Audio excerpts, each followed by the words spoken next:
Aku masih ingat jelas malam itu. Bau menyengat obat-obatan rumah sakit bercampur dengan udara dingin dari pendingin ruangan membuat dadaku terasa sesak. Lampu putih pucat di atas kepala menyorot tubuh mungil anak-anakku yang terbaring lemah di ranjang. Selang infus menembus kulit halus mereka, monitor detak jantung memancarkan suara beep, beep, beep yang mengiris telinga dan hati. Kakak, si sulung yang baru berusia 9 tahun, terbaring dengan kepala dibalut perban. Nafasnya berat, sesekali terdengar rintihan kecil yang membuat air mataku mengalir tanpa bisa kutahan. Adiknya, yang baru 5 tahun, tidur gelisah sambil menggenggam jari telunjukku. Genggaman itu lemah, begitu lemah, seakan tubuhnya berusaha keras melawan rasa sakit yang tidak seharusnya dialami anak sekecil itu. Hari itu, dunia kami berantakan. Sore sebelumnya, sebuah mobil menabrak motor yang ditumpangi kedua anakku dan bibinya ketika mereka pulang dari les menggambar. Syukurlah bibinya hanya mengalami patah tulang tangan, tapi anak-anakku, mereka yang paling parah. Aku tidak bisa menyalahkan siapapun saat itu. Yang kupikirkan hanya satu, bagaimana caranya mereka sembuh. Bagaimana caranya aku bisa berdiri di samping mereka setiap detik, menjaga agar mereka tahu ibunya ada di sini, tidak akan pergi. Tapi di tengah kesedihan itu, ada satu luka yang tidak kalah perih, luka yang justru menusuk lebih dalam dari kecelakaan itu sendiri. Malam sudah lewat pukul 10. Aku duduk di kursi plastik biru yang keras di samping ranjang, punggungku pegal, mataku perih karena seharian menangis dan tidak tidur. Aku mengambil ponselku, menatap layar yang retak di pojok, lalu menekan nomor suamiku. 1 kali, 2 kali, 3 kali, tidak diangkat. Aku mencoba lagi. Tidak ada jawaban. Pasti dia lagi sibuk, gumamku berusaha menenangkan hati. Tapi di dalam dada, ada rasa sesak yang sulit kujelaskan. Bukankah ini situasi darurat? Bukankah dia seharusnya ada di sini, di samping anak-anaknya? Aku kembali mencoba. Kali ini masuk ke pesan suara. Aku menahan napas, lalu meninggalkan pesan. Mas, ini darurat. Anak-anak di rumah sakit. Mereka butuh kamu. Aku menunggu. 5 menit. 10 menit. 20 menit. Tidak ada balasan. Saat aku kembali menatap ponsel, sebuah notifikasi muncul. Pesan dari Wati, perawat yang sudah seperti teman bagiku sejak aku sering membawakan anak-anak kontrol ke klinik kecil tempatnya bekerja. Mbak, maaf kalau salah. Tapi tadi aku lihat di Facebook, kayaknya suamimu ada di acara pernikahan. Mewah banget. Tanganku refleks gemetar. Aku membuka tautan yang ia kirimkan. Dan di sanalah, di layar ponsel yang kecil itu, dunia yang kukenal hancur berantakan. Foto demi foto terpampang jelas, suamiku, berdiri di pelaminan, mengenakan jas hitam yang sangat rapi, senyumnya lebar seperti pria yang sedang mendapat kebahagiaan terbesar dalam hidupnya. Di sampingnya, seorang wanita cantik bergaun putih bertabur payet, wajahnya seperti boneka porselen dengan riasan sempurna. Tangannya melingkar manja di lengan suamiku. Aku menatap caption yang ditulis salah satu akun. Pernikahan mewah putra keluarga Halim dengan putri pengusaha terkenal. Diselenggarakan di ballroom hotel bintang 5, tamu undangan dari kalangan pejabat dan selebriti. Rasanya seperti ada palu godam yang menghantam kepalaku. Aku menatap foto itu lama, berharap ada penjelasan logis, berharap ini hanya acara kerja atau pemotretan. Tapi tidak, ini jelas-jelas pernikahan. Dan yang membuatku benar-benar hampir pingsan adalah satu fakta yang baru ku tahu dari komentar di postingan itu, yang menggelar pesta itu adalah mertuaku sendiri. Aku teringat beberapa bulan lalu, saat aku pernah curiga dengan kedekatan suamiku dengan seorang wanita yang ia sebut rekan bisnis. Aku memang mencurigai hubungan mereka, tapi setiap kali aku bertanya, jawabannya selalu sama. Jangan terlalu suuzon. Dia cuma klien. Aku percaya, atau mungkin lebih tepatnya, aku memaksa diriku untuk percaya. Karena aku ingin rumah tanggaku tetap utuh, karena aku tidak sanggup memikirkan kemungkinan terburuk. Dan sekarang, di ruangan rumah sakit yang dingin, aku tahu bahwa kemungkinan terburuk itu nyata. Bahkan lebih buruk dari bayanganku. Tangisku pecah. Aku mencoba menahannya agar tidak membangunkan anak-anak, tapi isakanku terlalu besar. Rasanya aku ingin menjerit, Ingin berlari ke ballroom itu dan menghancurkan semua dekorasi bunga mahal, ingin menarik kerah jas suamiku dan bertanya apakah dia masih punya hati. Namun, yang kulakukan hanyalah duduk, memeluk tubuh kecil anak bungsuku, meneteskan air mata ke rambutnya yang harum sampo rumah sakit. Di tengah kesedihan itu, pintu ruang rawat diketuk pelan. Perawat masuk untuk memeriksa kondisi anak-anak. Ia melihat mataku yang sembab, lalu ragu-ragu bertanya, "Mbak, kalau boleh tahu, suami Mbak nggak datang." Aku hanya menggeleng. "Dia sibuk," jawabku singkat, meskipun hatiku tahu bahwa kata sibuk itu kini berarti menikahi wanita lain. Perawat itu menunduk, seolah mengerti tapi memilih tidak bertanya lagi. Ia hanya membetulkan selang infus dan memastikan obat tetap mengalir lancar. Jam hampir menunjuk pukul 12 malam ketika aku memutuskan mencoba menelepon ibu mertua. Suaranya terdengar sumringah, penuh tawa. "Halo, kenapa malam-malam telepon?" "Bu, anak-anak kecelakaan. Sekarang di rumah sakit. Bisa tolong bilangin Mas, saya sudah coba hubungi tapi nggak bisa." Hening sejenak. Lalu jawaban itu datang, jawaban yang akan selalu kuingat, karena inilah saat aku sadar bahwa mereka bukan lagi keluargaku. "Oh, ya sudah. Nanti kalau dia sempat, dia ke sana. Sekarang dia sibuk. Lagi acara besar. Kamu kan bisa jagain sendiri." Acara besar, itu adalah pernikahan anaknya dengan wanita kaya. Aku ingin marah, ingin memaki, tapi lidahku keluh. Yang bisa kulakukan hanyalah menutup telepon perlahan, lalu menatap wajah anak-anakku yang pucat. Malam itu aku duduk di kursi keras, punggungku membungkuk, dan dalam diam aku berbicara pada diriku sendiri. Kalau mereka tega, aku juga harus tega. Kalau mereka bisa membuangku, aku juga bisa meninggalkan mereka. Aku akan pergi, dan aku akan kembali. Tapi bukan untuk meminta maaf atau memohon. Aku akan kembali untuk membuat mereka tahu, harga diriku tidak bisa dibeli. Dan aku akan membuat mereka merasakan setiap tetes air mata yang mereka sebabkan malam ini. Dan disitulah, di tengah ruang rumah sakit yang sunyi, sumpah itu lahir. Sumpah yang kelak akan membawaku pada jalan yang panjang, penuh luka, tapi juga penuh kemenangan. Pagi itu matahari terasa kejam. Sinar teriknya menyelinap lewat jendela ruang rawat, menampar wajahku yang belum tidur semalaman. Mata perih, kepala berdenyut, tapi hati ini sudah robek sejak malam tadi. Anak-anak masih tertidur, wajah mereka pucat. Aku menatap mereka lama, lalu mengusap kening mereka dengan tangan yang gemetar. "Kalau ibu kuat, kalian juga harus kuat," bisikku dalam hati.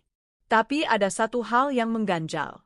Satu hal yang membuat darahku mendidih, aku butuh penjelasan. Aku butuh mendengar langsung dari mulut mereka kenapa tega melakukan ini. Bukan hanya suami, tapi juga mertua yang selama ini aku anggap orang tua sendiri. Aku menelepon adikku untuk datang menjaga anak-anak sebentar. Begitu ia tiba, aku bergegas keluar, membawa ponsel dan tas kecil. Tujuanku jelas, rumah mertuaku. Rumah itu, dulu adalah tempat yang selalu membuatku merasa aman. Sebuah rumah besar bercat putih, dengan pagar tinggi dan halaman luas yang selalu penuh bunga.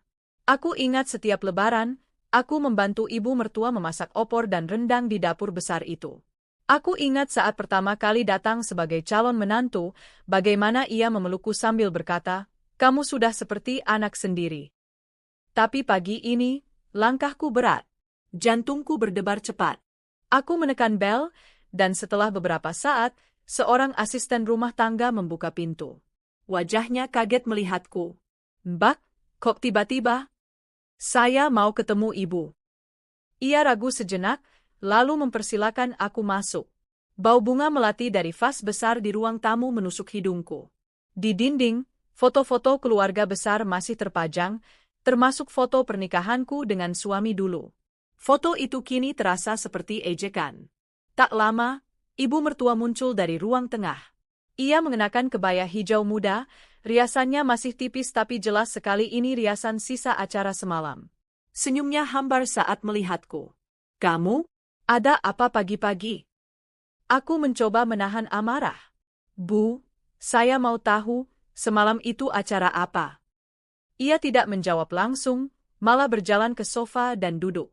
Tangannya meraih cangkir teh, menyeruputnya pelan seakan tidak ada yang salah. Ya, pernikahan. Kamu kan sudah tahu.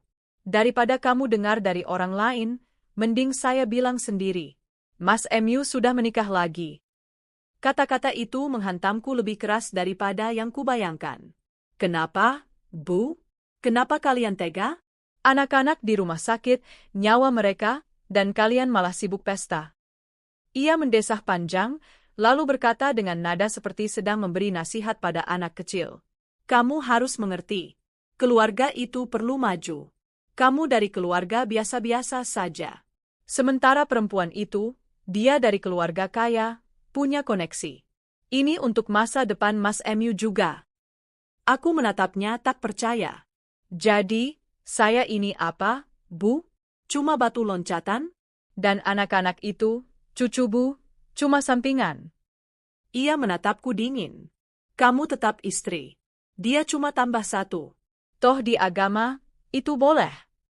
Ucapan itu membuatku merasa seakan ditampar berkali-kali.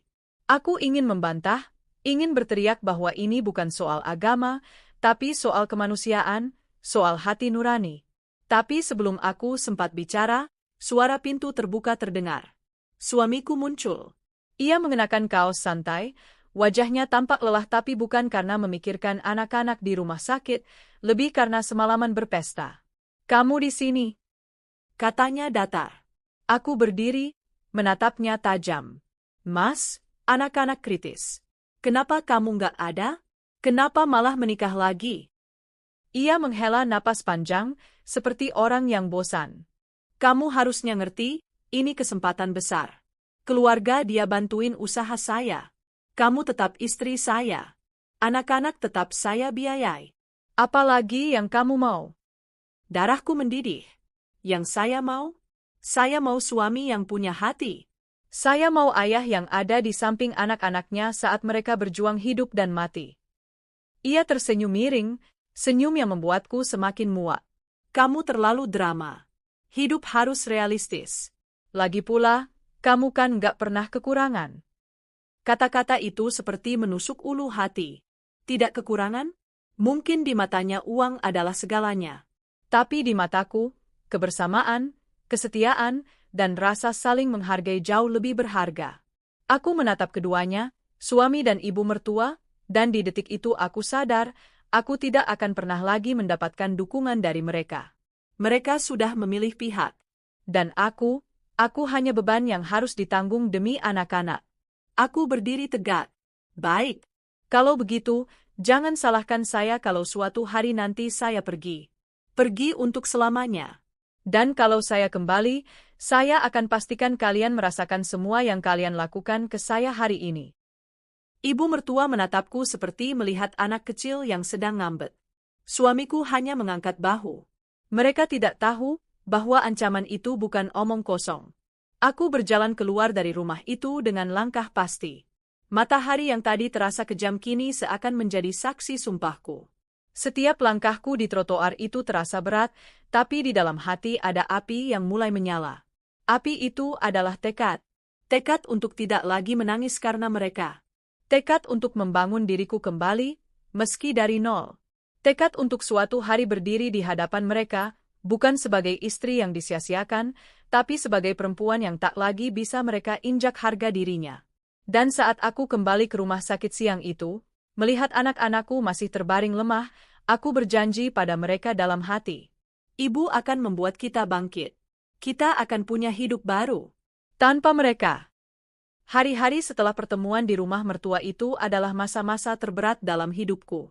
Setiap pagi aku terbangun di kursi keras rumah sakit, leher kaku, mata sembab, dan hati yang masih terasa kosong.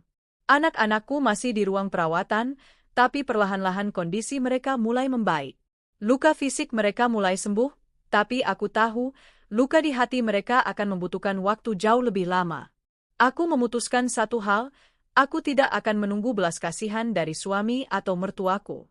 Tidak akan lagi. Kalau aku ingin anak-anakku punya masa depan, aku harus berdiri sendiri.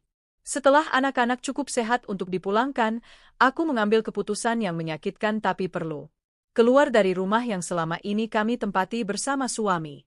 Rumah itu memang dibeli atas nama kami berdua, tapi aku tidak mau tinggal di tempat yang setiap sudutnya mengingatkan pada pengkhianatan. Dengan bantuan adikku, aku membawa barang-barang secukupnya. Pakaian, dokumen penting, mainan anak-anak, dan beberapa perabot kecil yang kubeli sendiri. Sisanya kutinggalkan. Kami pindah ke rumah kontrakan kecil di pinggiran kota, bangunannya sempit, atapnya bocor di beberapa tempat, dan cat dindingnya mengelupas. Tapi setidaknya, itu milik kami sepenuhnya, bebas dari bayang-bayang mereka.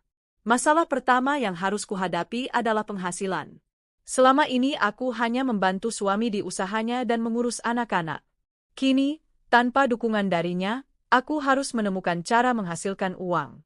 Aku mencoba berbagai pekerjaan. Menjadi admin online shop milik teman. Menjual kue buatan sendiri. Menawarkan jasa mencuci dan menyetrika pakaian tetangga. Awalnya, pendapatan sangat sedikit. Bahkan untuk bayar kontrakan saja harus memutar otak. Aku sering makan hanya dengan nasi dan tempe goreng agar anak-anak bisa mendapat makanan lebih bergizi.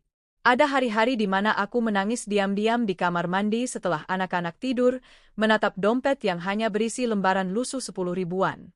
Tapi setiap kali rasa putus asa itu datang, aku akan melihat wajah anak-anakku, dan itu cukup untuk membuatku bangkit lagi. Tak hanya kesulitan ekonomi, aku juga harus menghadapi mulut tetangga yang tak kenal ampun. Kasihan, ditinggal suami demi perempuan kaya. Apa dia nggak malu? Mungkin karena dia nggak bisa memuaskan suaminya. Gosip itu menyebar seperti api. Bahkan di warung dekat rumah, aku bisa merasakan tatapan orang-orang yang penuh iba bercampur rasa ingin tahu. Awalnya aku ingin membela diri, ingin berteriak bahwa aku tidak bersalah. Tapi lama-lama aku sadar, membuang tenaga untuk melawan mulut orang hanya akan membuatku lelah. Jadi aku memilih diam, dan membiarkan kesuksesan nanti yang berbicara untukku. Suatu hari, saat aku sedang mengantar kue pesanan ke sebuah kafe kecil, aku bertemu seorang wanita paruh baya bernama Bu Ratna. Pemilik kafe itu memuji kue buatanku, lalu mulai menanyakan latar belakangku. Entah kenapa, aku merasa nyaman menceritakan sedikit kisahku. Bu Ratna mendengarkan dengan seksama, lalu berkata, "Kalau kamu mau, saya bisa ajarkan caranya memasarkan kue ini dengan benar. Saya juga punya kenalan di beberapa toko." Itulah titik balikku. Di bawah bimbingannya, aku belajar banyak hal, manajemen waktu, strategi pemasaran online, cara menghitung modal dan keuntungan, sampai bagaimana membangun merek yang dipercaya orang. Ia mengajariku bukan hanya soal bisnis, tapi juga soal mental. Kalau kamu mau sukses, jangan cuma kerja keras. Kamu juga harus pintar. Dan yang paling penting, jangan biarkan masa lalu jadi rantai di kakimu. Perlahan-lahan, usahaku mulai berkembang. Awalnya hanya menjual kue ke tetangga dan teman, lalu mulai mendapat pesanan untuk acara kecil, dan akhirnya mulai menerima order dari kafe-kafe di kota. Aku memanfaatkan media sosial untuk mempromosikan produk. Foto-fotoku buat semenarik mungkin, dan aku rajin membalas pesan pelanggan dengan ramah. Setiap keuntungan yang kudapat, sebagian kugunakan untuk kebutuhan sehari-hari, sebagian lagi kusimpan. Aku tidak lagi membelanjakan uang untuk hal-hal yang tidak penting. Fokusku hanya satu, menabung dan mengembangkan usaha. Anak-anakku juga mulai terbiasa dengan hidup baru kami. Meski sederhana, mereka terlihat lebih tenang. Tidak ada lagi pertengkaran orang tua di rumah, tidak ada lagi ketegangan yang membuat mereka takut. 2 tahun setelah mulai dari nol, aku mendapat kesempatan besar. Sebuah hotel kecil ingin memesan kueku secara rutin untuk menu sarapan tamu. Nilai kontraknya cukup besar, dan itu berarti aku harus meningkatkan kapasitas produksi. Aku memutuskan untuk menyewa dapur yang lebih besar dan mempekerjakan 2 karyawan. Keputusan itu menakutkan, aku takut gagal, takut tidak mampu membayar gaji mereka. Tapi aku ingat kata-kata Bu Ratna. Kalau mau naik tangga, kamu harus berani melepaskan pegangan di anak tangga sebelumnya. Keberanian itu terbayar. Order semakin banyak, nama usahaku mulai dikenal, dan omset meningkat pesat. Ironisnya, di saat aku mulai menapaki kesuksesan, suamiku mulai sering menghubungi. Pesannya manis-manis, menanyakan kabar anak-anak, bahkan mengajakku bertemu. Tapi aku tahu, itu bukan karena ia tiba-tiba rindu, melainkan karena aku mulai terlihat berhasil. Aku tidak membalas pesannya, kecuali soal hal-hal penting tentang anak-anak. Mertuaku juga mulai mengirimkan kabar lewat orang lain, seolah ingin memperbaiki hubungan. Tapi aku sudah memutuskan, aku tidak akan kembali. Aku akan menghadapi mereka suatu hari nanti, tapi dengan caraku sendiri. Suatu malam, setelah anak-anak tidur, aku duduk di teras kontrakan kecil kami. Angin malam berhembus pelan, membawa aroma tanah basah. Aku menatap langit, lalu tersenyum tipis. Aku ingat sumpahku di rumah sakit dulu, dan aku tahu, hari itu semakin dekat. Hari di mana aku akan berdiri di depan mereka, bukan lagi sebagai korban, tapi sebagai pemenang. 3 tahun sejak hari aku meninggalkan rumah kami, hidupku sudah berubah total. Dari kontrakan sempit dengan atap bocor, aku kini tinggal di rumah 2 lantai bergaya minimalis, cat putih bersih, jendela besar yang menghadap taman kecil di halaman belakang. Di garasi terparkir mobil yang kubeli tunai dari hasil kerja kerasku, sesuatu yang dulu tak pernah terbayang. Usahaku yang dulu hanya bermodal oven kecil dan loyang pinjaman, kini telah menjadi perusahaan resmi. Namanya Dapur Ananda, terinspirasi dari nama kedua anakku. Produknya bukan hanya kue rumahan, tapi juga aneka dessert modern, roti artisan, bahkan catering untuk acara besar. Aku punya tim berisi belasan karyawan, koki, asisten dapur, admin, dan bagian pemasaran. Kami menyewa dapur produksi luas yang dipenuhi aroma mentega, gula, dan kopi setiap pagi. Mesin-mesin modern berdiri rapi, dan aku sering tersenyum sendiri melihatnya. Dulu, semua ini hanya mimpi. Pesanan datang dari berbagai arah, hotel, restoran, perusahaan event organizer, bahkan pelanggan dari luar kota. Aku juga rutin mengirim produk ke beberapa kafe terkenal. Pendapatan bulananku kini stabil di angka yang dulu hanya ada di hayalan. Kesuksesan bisnis membawa perubahan besar pada diriku, bukan hanya dari sisi finansial, tapi juga penampilan dan cara berpikir. Dulu aku sering merasa kecil, minder, dan takut berbicara di depan orang. Kini, aku terbiasa menghadiri pertemuan bisnis, mempresentasikan produk, dan bahkan menjadi pembicara di seminar kewirausahaan. Penampilanku pun berubah. Bukan lagi perempuan dengan rambut diikat seadanya dan pakaian lusuh. Kini aku menjaga diri, bukan untuk orang lain, tapi untuk menghargai diriku sendiri. Rambutku selalu rapi, bajuku elegan tapi sederhana, dan aku selalu membawa aura percaya diri kemanapun pergi. Anak-anakku pun tumbuh menjadi pribadi yang kuat. Si sulung kini remaja, berprestasi di sekolah, sementara adiknya yang dulu sempat trauma kini aktif di klub menggambar. Mereka tahu semua yang kita miliki hari ini adalah hasil perjuangan, bukan pemberian orang lain. Meski aku sibuk membangun hidup baru, kabar tentang suami dan pelakor sesekali tetap sampai ke telingaku, entah lewat gosip orang atau media sosial. Awalnya, hubungan mereka tampak sempurna. Foto-foto liburan ke luar negeri, pesta-pesta mewah, dan kemesraan yang dipamerkan tanpa malu. Tapi perlahan, nada cerita mulai berubah. Keluarga pelakor ternyata mengalami masalah keuangan. Perusahaan ayahnya bangkrut karena kasus korupsi yang menyeret beberapa asetnya. Dari situ, semua kemewahan mulai berkurang. Aku dengar mereka menjual rumah mewah dan pindah ke tempat yang lebih sederhana. Bisnis suamiku yang katanya didorong oleh keluarga pelakor juga merosot. Proyek-proyek besar yang dulu lancar kini hilang satu persatu. Dan yang paling menarik, gosip bahwa hubungan mereka retak mulai beredar. Beberapa orang mengatakan pelakor itu mulai bosan karena uang tak lagi deras mengalir. Suatu sore, ketika aku sedang mengecek laporan keuangan di kantorku, sekretarisku membawa sebuah undangan. Amplopnya berwarna emas, berlogo keluarga mantan mertuaku. Aku membukanya dengan hati-hati. Dengan hormat, kami mengundang saudari dalam acara ulang tahun pernikahan kelima putra kami dan perayaan ulang tahun yang ke-60 dari Ibu Halim. Aku tersenyum tipis.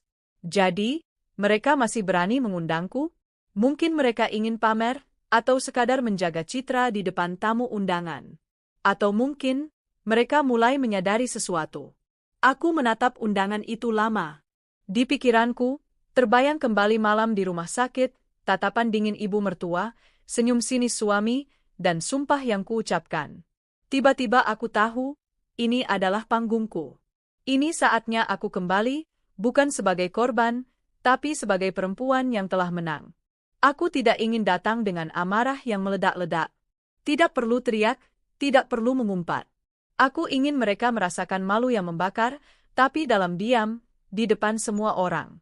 Aku memutuskan untuk membawa hadiah istimewa, sebuah amplop berisi uang tunai 100 juta rupiah.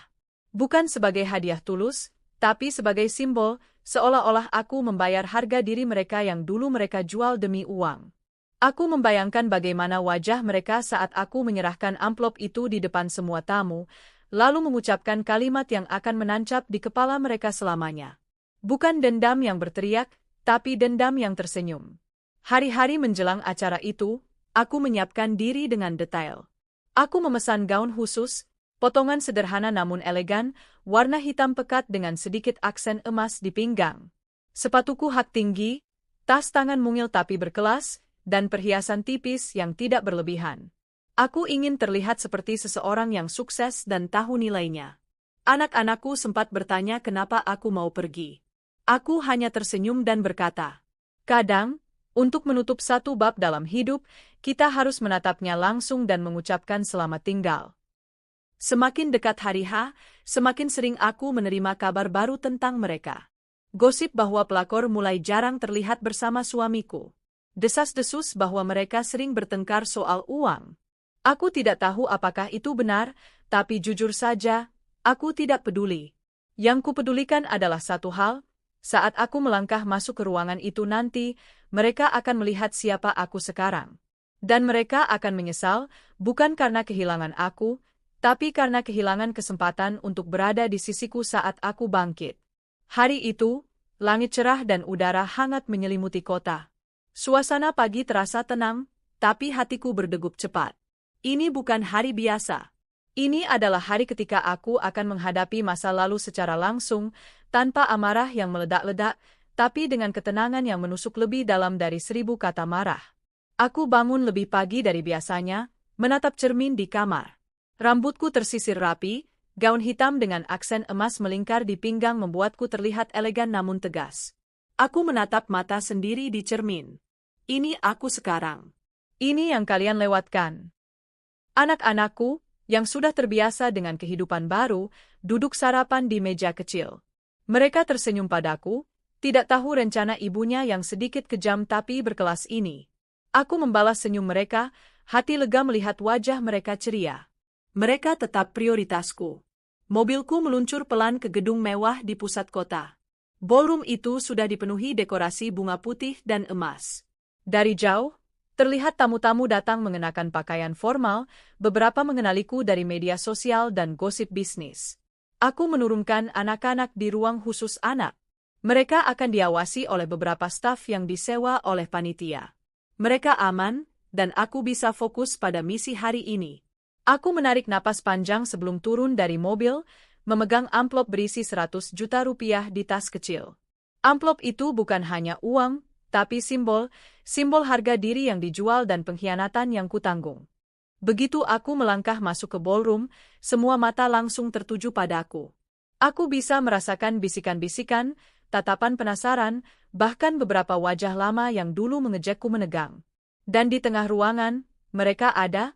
Ibu mertuaku duduk di kursi utama, wajahnya dibuat tenang tapi jelas ada ketegangan. Suamiku dan pelakor berdiri di dekat pelaminan, saling tersenyum, namun senyum itu tampak kaku. Aku bisa melihat dari sudut matanya, ketakutan kecil, keraguan, rasa bersalah yang mulai merayap. Aku berjalan pelan, kepala tegak, langkah pasti. Tidak ada rasa takut, tidak ada dendam yang berteriak. Hanya ketenangan yang menusuk. Aku melewati tamu undangan, tersenyum sopan, bahkan beberapa yang dulu mengolok-olokku kini tersenyum canggung. Setiap langkahku membuatnya lebih jelas, aku telah bangkit, aku telah menang. Aku berhenti tepat di depan ibu mertua, menarik amplop dari tas, dan menyerahkannya dengan tangan tegap. Suasana hening. Semua mata menatap kami. Ini untuk ibu, kataku dengan suara tenang tapi lantang. 100 juta rupiah, sebagai bayaran harga diri yang dulu ibu jual demi uang. Anggap ini sumbangan, jika ibu masih ingin membeli kembali kehormatan. Kalau masih ada. Ibu mertua terkejut. Wajahnya memucat, bibirnya bergetar mencoba berkata sesuatu, tapi kata-kata macet di tenggorokan. Suamiku terlihat panik, suaranya serak ketika mencoba menjawab. Kamu tidak boleh melakukan ini di depan semua orang. Aku menatapnya dingin. Ini bukan tentang kalian. Ini tentang saya. Tentang harga diri saya dan anak-anak saya. Dan tentang dunia melihat siapa yang benar-benar menang hari ini. Pelakor tampak terpana. Senyum manisnya hilang, digantikan ekspresi takut dan canggung. Ia menatap amplop di tanganku seolah itu bukan uang, tapi pukulan simbolis yang menampar wajahnya. Tidak ada teriakan, tidak ada keributan. Hanya keheningan yang menyesakkan. Beberapa tamu mulai bersenandung dengan tatapan kagum, beberapa merekam momen itu. Tapi aku tidak peduli. Aku tidak butuh simpati mereka. Yang kulakukan hanyalah berdiri tegap, tersenyum tipis, dan menatap mereka, ibu mertua, suami, dan pelakor, dengan mata yang penuh arti. Aku sudah menang. Dan kalian tidak pernah punya kesempatan untuk meraih aku lagi. Aku menoleh sebentar ke anak-anakku di ruang khusus mereka, lalu tersenyum lega. Mereka aman, mereka bahagia, dan itu cukup. Amplop 100 juta itu bukan sekadar uang. Itu simbol, semua yang mereka lakukan, semua hinaan dan pengkhianatan, kini dibayar kembali, dengan cara yang elegan, bukan kasar. Di mata tamu, aku tampak dermawan. Tapi di mata mereka, aku adalah pengingat bahwa mereka salah menilai. Beberapa tamu menatap ibu mertua dengan tatapan heran, beberapa menatap pelakor dengan rasa penasaran. Aku tahu, reputasi mereka mulai retak perlahan, dan aku hanya perlu berdiri diam untuk menyaksikan itu. Setelah menyerahkan amplop, aku menunduk sopan, membungkuk kecil, dan berjalan keluar ballroom. Anak-anakku menunggu di mobil, tersenyum ceria saat melihatku. Di saat itu, aku sadar, bukan uang atau status sosial yang memberiku kemenangan sejati, tapi ketenangan hati dan kebebasan dari belenggu masa lalu. Aku tidak perlu penyesalan dari mereka. Aku tidak butuh pengakuan. Yang kubutuhkan hanyalah hidupku dan anak-anakku yang kini aman dari pengkhianatan. Suamiku dan pelakor kini berada di tengah tamu, mencoba menutupi rasa malu. Ibu mertua terlihat panik, mencoba tersenyum tapi jelas tidak nyaman. Kegagalan mereka bukan karena mereka miskin atau kehilangan uang, tapi karena mereka pernah menilai harga diri orang lain rendah. Dan hari ini, harga diri itu dibayar kembali dengan cara yang elegan dan memalukan bagi mereka sendiri. Aku berjalan ke mobil, duduk di kursi belakang bersama anak-anak, memejamkan mata sejenak. Angin malam menyentuh wajahku, membawa aroma kebebasan yang manis.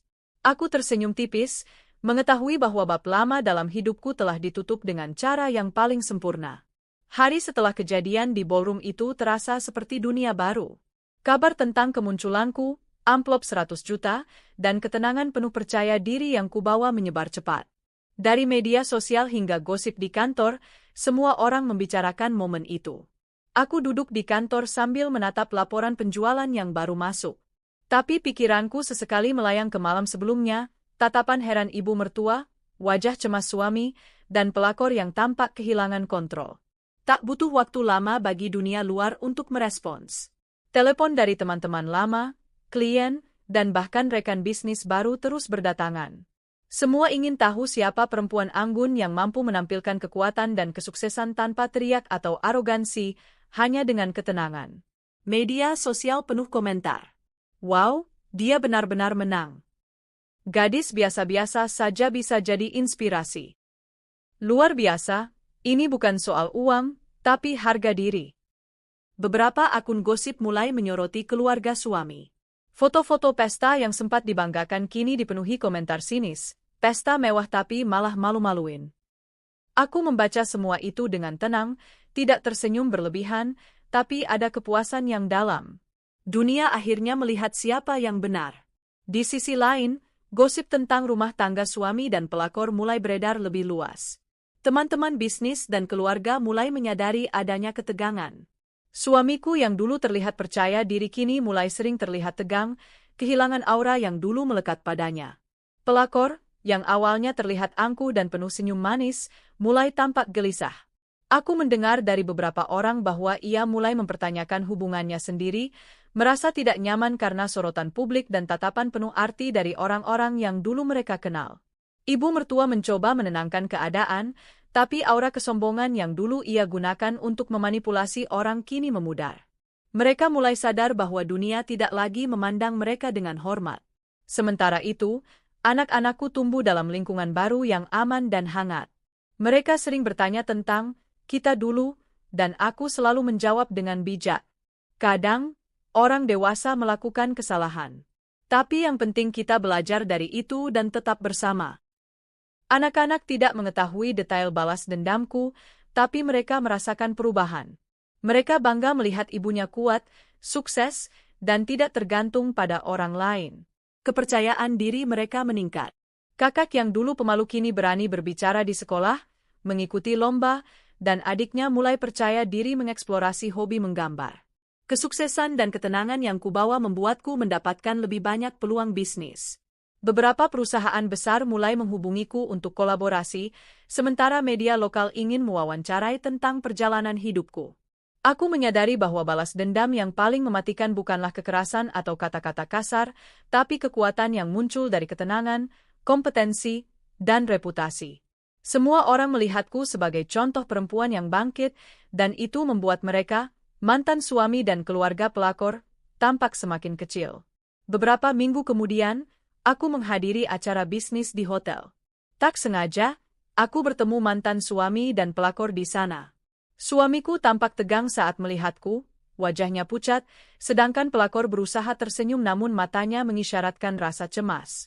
Aku menyapa mereka dengan sopan tapi dingin. Selamat datang. Senang melihat kalian tetap sehat. Mereka terdiam, lalu berlalu cepat. Tatapan mereka menunjukkan ketakutan yang halus, campur malu. Mereka menyadari bahwa aku kini bukan lagi sosok yang bisa mereka kendalikan. Aku menyadari satu hal penting. Ketenangan adalah senjata paling mematikan. Dengan tidak menyerang, tidak menjelekkan, tidak membalas dengan kekerasan, aku telah mengalahkan mereka. Mereka yang dulu penuh percaya diri kini cemas setiap kali namaku disebut. Dan aku tetap fokus pada anak-anak dan bisnis, membiarkan kesuksesan dan reputasi bicara. Balas dendamku bukan sekadar untuk keluarga suami, tapi juga untuk dunia yang sempat meremehkanku. Orang-orang melihat bahwa kekuatan perempuan bukan hanya tentang fisik atau ucapan, tapi tentang kemampuan membangun diri, menjaga harga diri, dan tetap tegar dalam situasi sulit. Aku menjadi inspirasi. Banyak perempuan muda yang menghubungi untuk meminta nasihat. Aku berbagi pengalaman, mengajarkan bahwa luka bisa menjadi kekuatan jika dikelola dengan benar. Lama-kelamaan, kabar tentang retaknya hubungan suami pelakor semakin jelas. Suamiku terlihat stres, bisnis menurun, dan hubungan dengan pelakor mulai renggang. Ibu mertua mulai menghubungiku melalui orang ketiga, mencoba meminta maaf. Tapi aku tidak merespons. Aku tahu, penyesalan mereka tidak mengubah masa lalu. Aku tidak butuh pengakuan mereka, aku tidak butuh belas kasihan. Yang kulakukan hanyalah tetap berjalan di jalanku sendiri, fokus pada kebahagiaan dan kesuksesan yang telah kutuju. Anak-anakku mulai memahami bahwa kemenangan bukan soal balas dendam, tapi tentang membangun hidup yang lebih baik. Mereka melihat ibunya tegar, sukses, dan mandiri. Mereka belajar untuk menghadapi masalah dengan kepala dingin, bukan dengan amarah. Itu adalah warisan terbesar yang bisa kuberikan, kekuatan dan harga diri, bukan sekadar materi. Waktu berjalan begitu cepat, dan setiap detik terasa berharga. Setelah semua yang terjadi, pengkhianatan, perjuangan, dan balas dendam yang elegan, hidupku kini berada pada fase yang jauh lebih damai, lebih stabil, dan lebih bermakna. Aku duduk di balkon rumah baru kami, menatap matahari senja yang perlahan tenggelam di balik gedung kota. Angin sore menyejukkan wajahku, membawa aroma bunga dari taman kecil di halaman. Anak-anakku bermain di halaman dengan riang, suara tawa mereka memenuhi udara. Aku tersenyum tipis. Semua perjuangan yang kulalui, semua air mata, semua malam tanpa tidur, semua rasa sakit, kini terbayar dengan ketenangan yang hakiki. Dulu aku adalah perempuan yang terlalu mempercayai orang lain, terutama orang yang seharusnya mencintaiku dan anak-anak. Aku percaya bahwa keluarga mertuaku, suamiku, dan bahkan pelakor akan peduli. Namun kenyataannya, mereka lebih memilih kemewahan dan ambisi pribadi daripada kemanusiaan dan hati nurani. Saat itu aku merasa hancur, kehilangan pegangan. Tapi justru dari titik terendah itulah aku menemukan kekuatan sejati, diri sendiri. Aku belajar bahwa harga diri tidak bisa ditawar, dan kebahagiaan sejati tidak berasal dari orang lain. Itu harus dibangun dari dalam, melalui kerja keras, ketekunan, dan keteguhan hati. Perusahaan kueku kini telah menjadi salah satu usaha catering dan dessert paling dikenal di kota. Beberapa media mulai menyoroti perjalanan hidupku sebagai inspirasi. Aku sering mengisi seminar motivasi dan pelatihan kewirausahaan. Pesan yang kubawa selalu sama. Tidak ada yang salah dengan memulai dari nol. Yang salah adalah menyerah. Kegagalan dan pengkhianatan bisa menjadi bahan bakar untuk meraih sukses. Aku bangga, bukan hanya karena bisnis yang sukses, tapi karena anak-anakku bisa menyaksikan ibunya tegar, mandiri, dan mampu berdiri sendiri. Itu adalah hadiah terbesar bagi mereka. Momen di ballroom itu telah menjadi legenda di kalangan teman, keluarga, dan media sosial. Aku tidak perlu menjerit atau menghina mereka. Dunia sudah menyaksikan dengan jelas siapa yang benar-benar menang. Ibu mertua, suami, dan pelakor kini berada dalam situasi yang sulit. Mereka kehilangan kontrol, kehilangan reputasi, dan bahkan kehilangan ketenangan hidup yang dulu mereka miliki. Tetapi aku tidak menertawakan mereka. Aku membiarkan karma bekerja, membiarkan dunia menilai, dan aku fokus pada diriku sendiri. Setiap keputusan yang kuambil selalu mempertimbangkan anak-anak. Aku ingin mereka tumbuh menjadi pribadi yang kuat, mandiri, dan percaya diri. Kakak mereka kini menjadi remaja yang percaya diri, aktif di sekolah, dan sering menang lomba. Adiknya yang dulu pemalu kini mengekspresikan diri melalui seni dan kegiatan kreatif lainnya. Mereka tidak pernah merasa kekurangan, meski hidup sederhana dibanding kemewahan keluarga mantan suami. Mereka punya kasih sayang, perhatian, dan teladan dari ibunya. Itu lebih berharga daripada segalanya. Suatu sore, aku menerima undangan dari sebuah acara amal, di mana tanpa kusangka, ibu mertua dan pelakor juga hadir. Aku menatap mereka sebentar, tidak ada rasa dendam, tidak ada niat untuk membalas. Hanya tatapan dingin yang menegaskan, aku telah melampaui mereka. Ibu mertua mencoba tersenyum, pelakor tampak kikuk. Aku menyapa mereka dengan sopan, tanpa kata-kata tajam, tapi penuh makna. Senang melihat kalian tetap hadir. Semoga semuanya baik-baik saja. Mereka terdiam. Tidak ada kata yang bisa menandingi ketenangan dan kesuksesan yang telah kulalui. Aku menyadari, balas dendam sejati bukanlah menghancurkan orang lain, tapi menunjukkan kekuatan diri sendiri. Kita bisa menelan sakit hati, mengubahnya menjadi energi produktif, dan membangun kehidupan yang lebih baik.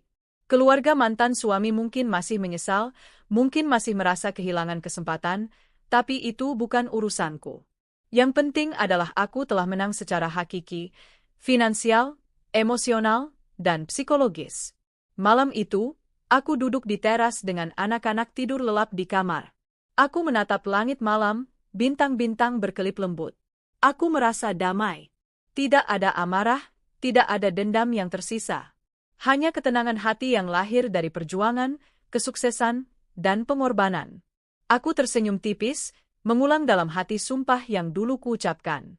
Aku akan bangkit. Aku akan menang. Dan aku telah menang. Kini aku bisa melihat kembali semua luka sebagai pelajaran berharga. Setiap air mata, setiap malam tanpa tidur, setiap ejekan, telah membentukku menjadi perempuan yang kuat, bijaksana, dan tidak tergantung pada orang lain. Hari-hari berikutnya berjalan lancar. Anak-anak bahagia, bisnis berkembang pesat, dan aku menjadi sosok yang dihormati oleh lingkungan sekitar. Aku tetap fokus pada hal-hal positif, pendidikan anak-anak, perluasan usaha, dan kontribusi sosial. Setiap kali teringat masa lalu, aku tersenyum. Aku tidak lagi menjadi korban. Aku bukan perempuan yang disakiti dan diremehkan. Aku adalah pemenang yang mampu mengubah luka menjadi kekuatan dan pengkhianatan menjadi motivasi. Kisahku bukan hanya tentang balas dendam, tapi tentang transformasi diri. Aku belajar bahwa kekuatan sejati adalah mampu bangkit dari keterpurukan, menjaga harga diri, dan membuktikan kemampuan tanpa harus menjelekkan orang lain. Momen amplop 100 juta itu hanyalah simbol. Simbol bahwa mereka yang meremehkan tidak akan pernah bisa menahan kesuksesan yang lahir dari kerja keras dan keteguhan hati.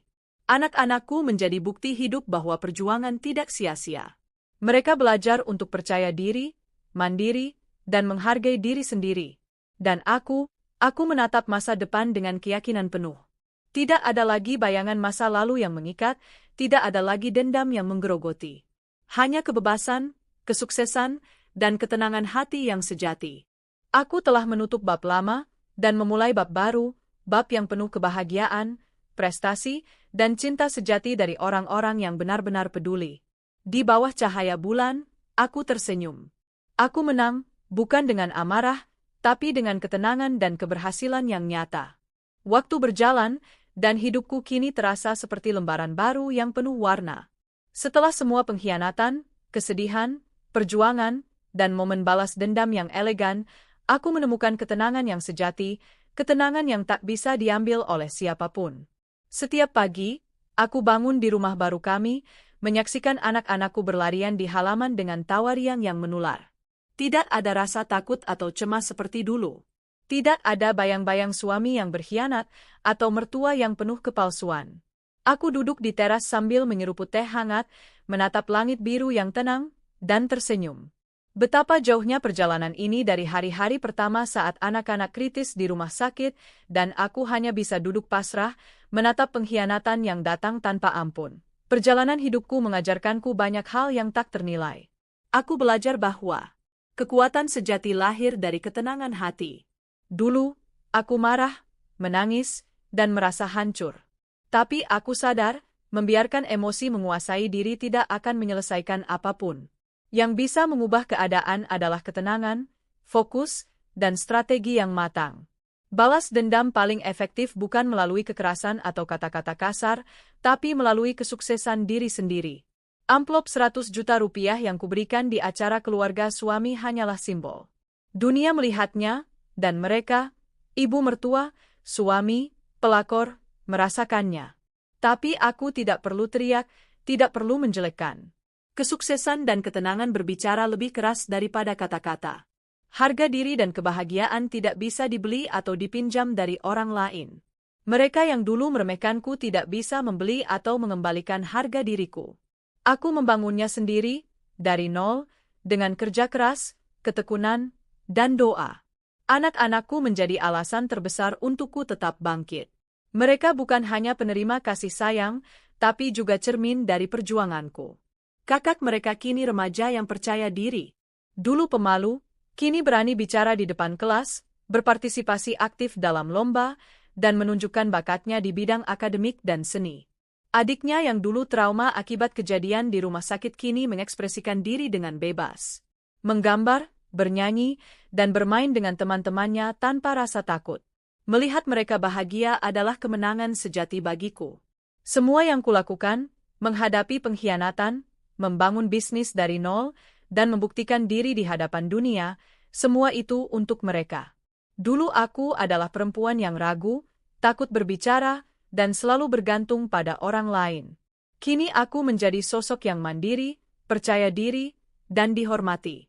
Bisnisku, Dapur Ananda, bukan hanya tentang kue dan dessert. Itu simbol ketekunan, kreativitas, dan keberanian. Dari dapur kecil yang penuh asap dan kesulitan, kini kami memiliki tim berpuluh orang, dapur modern, dan pelanggan dari berbagai kota. Setiap orang yang dulu meremehkanku kini melihatku sebagai sosok inspiratif. Mereka yang skeptis dan sinis mulai belajar bahwa kesuksesan bisa lahir dari siapa saja yang mau berusaha, termasuk dari perempuan yang dulu dianggap lemah. Balas dendamku di ballroom menjadi legenda kecil dalam lingkaran sosial. Tidak karena aku kejam, tapi karena dunia menyaksikan transformasi luar biasa dari perempuan yang dulu terpuruk menjadi pemenang. Media sosial, teman lama, dan rekan bisnis berbicara tentangku. Aku menjadi contoh bahwa luka bisa diubah menjadi kekuatan, kesulitan menjadi peluang, dan pengkhianatan menjadi motivasi untuk bangkit. Orang-orang muda sering menghubungiku, meminta saran, dan mendengarkan pengalaman hidupku. Aku berbagi pelajaran tanpa kesombongan, hanya untuk menginspirasi mereka agar percaya diri, mandiri, dan tidak mudah menyerah. Suami dan pelakor kini hidup dalam bayang-bayang penyesalan. Gosip tentang ketegangan mereka terus beredar, dan beberapa bisnis mereka mulai mengalami masalah. Mereka mencoba meminta maaf melalui perantara, tapi aku menolak. Aku tidak butuh penyesalan mereka. Aku tidak ingin kembali ke masa lalu yang penuh luka. Aku memilih fokus pada hidupku sendiri. Aku menyadari bahwa balas dendam paling manis bukan menghancurkan mereka, tapi hidup bahagia tanpa mereka. Menang bukan dengan mengalahkan orang lain, tapi dengan meraih kedamaian dan kesuksesan yang mereka tidak pernah bisa ambil dariku.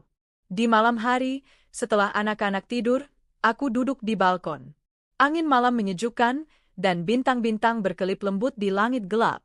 Aku menarik napas panjang, merasakan setiap detik kehidupan yang telah kulalui. Dari penderitaan hingga kebangkitan, dari sakit hati hingga balas dendam elegan, aku merasa damai. Aku tersenyum, menyadari satu hal penting. Kemenangan sejati bukan tentang uang, status, atau pengakuan orang lain. Kemenangan sejati adalah kemampuan menjaga harga diri, membangun kebahagiaan sendiri, dan menatap masa depan dengan penuh keyakinan. Aku ingin anak-anakku belajar bahwa hidup tidak selalu adil. Orang-orang bisa berkhianat, meremehkan, atau menyakiti. Namun, kekuatan terbesar ada pada diri sendiri. Kita bisa memilih untuk menyerah, atau bangkit dan membangun hidup yang lebih baik. Mereka belajar dari tindakan ibunya, bahwa ketenangan, kesuksesan, dan keteguhan hati adalah senjata paling ampuh dalam menghadapi pengkhianatan dan ejekan. Aku ingin mereka tumbuh menjadi pribadi yang mandiri, percaya diri, dan tidak bergantung pada orang lain untuk bahagia. Sekarang, hidupku penuh warna. Pagi hari diisi dengan energi positif, mengelola bisnis, dan melihat anak-anak bahagia. Sore hari kadang digunakan untuk seminar atau pelatihan, berbagi inspirasi bagi mereka yang membutuhkan motivasi. Malam hari diakhiri dengan ketenangan, merenungi perjalanan hidup, dan bersyukur atas semua pencapaian. Aku tidak lagi menjadi korban masa lalu. Aku adalah pemenang, bukan karena dendam, tapi karena keberanian membangun diri sendiri, fokus pada tujuan, dan menjaga harga diri. Perjalanan ini mengajarkanku bahwa tidak ada yang bisa menghancurkan kita kecuali kita sendiri menyerah. Pengkhianatan dan kesedihan bisa diubah menjadi motivasi untuk bangkit. Harga diri dan kebahagiaan sejati lahir dari ketenangan, kerja keras, dan keberanian membangun diri sendiri. Balas dendam paling manis adalah hidup bahagia dan sukses tanpa harus menjelekkan orang lain. Itu adalah warisan yang ingin kuberikan kepada anak-anakku. Kemampuan untuk menghadapi dunia dengan kepala tegak, hati yang tenang, dan keyakinan bahwa mereka bisa meraih apapun dengan usaha dan ketekunan. Di balkon rumah, aku menatap langit malam yang luas. Anak-anak tidur lelap di kamar, bisnis berjalan lancar, dan hidup terasa damai. Aku tersenyum tipis, menutup mata sejenak. Aku menang. Bukan dengan amarah, bukan dengan balas dendam kasar, tapi dengan ketenangan, kerja keras, dan kesuksesan yang nyata. Malam itu, aku merasa benar-benar bebas. Tidak ada bayangan pengkhianatan yang mengikat, tidak ada dendam yang menggerogoti. Hanya kebahagiaan, kedamaian, dan masa depan yang cerah menunggu kami, aku dan anak-anakku. Aku menatap bintang-bintang dan berbisik dalam hati. Ini adalah hidupku. Aku bangkit, aku menang, dan aku bahagia. Dan untuk pertama kalinya sejak malam-malam gelap di rumah sakit, aku benar-benar merasa utuh.